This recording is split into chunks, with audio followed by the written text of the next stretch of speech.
ಅದರಲ್ಲೂ ಸಶಕ್ತರಿಗೆ ಅವ್ರು ಕನಕಪುರಕ್ಕೆ ಬರ್ತಾ ಇರೋಂಥ ಸಂದರ್ಭದಲ್ಲಿ ಎಲ್ರಿಗೂ ಕೂಡ ಭಾಳ ಸಂತೋಷಕರವಾದ ದಿನ ಇವತ್ತು. ಪ್ರತಿ ಮನೆಯಲ್ಲೂ ಕೂಡ ಹಬ್ಬದ ಒಂದು ವಾತಾವರಣ ಇದೆ.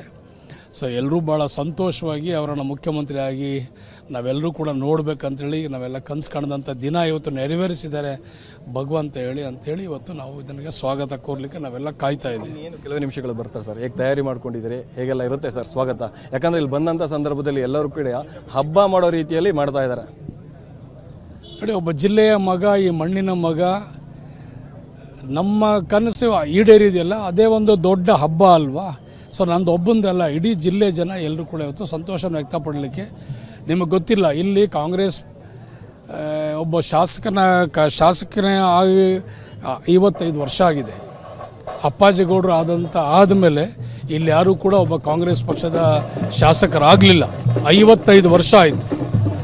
ಸೊ ಆ ಒಂದು ನಿಟ್ಟಲ್ಲಿ ಒಂದು ಸಂತೋಷ ತಾನೇ ಇವತ್ತು.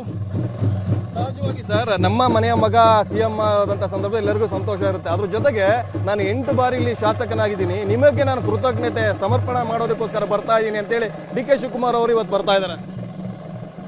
ಆ ರೀತಿಯೆಲ್ಲ ಜವಾಬ್ದಾರಿ ಸ್ಥಾನದಲ್ಲಿದ್ದಾರೆ. ಅವ್ರಿಗೆ ಈಗ ಸಾಕಷ್ಟು ಸವಾಲುಗಳಿದೆ.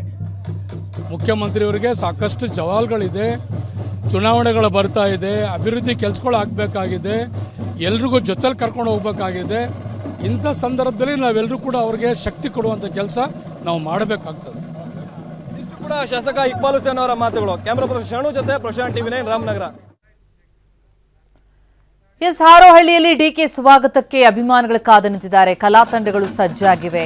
ಮುಖ್ಯಮಂತ್ರಿ ಆದ್ಮೇಲೆ ಮೊದಲ ಬಾರಿಗೆ ಊರಿಗೆ ಬರ್ತಾ ಇರುವಂತಹ ಹಿನ್ನೆಲೆಯಲ್ಲಿ ಅವರನ್ನ ಬರಮಾಡಿಕೊಳ್ಳೋದಕ್ಕೆ ಸಕಲ ಸಿದ್ಧತೆ.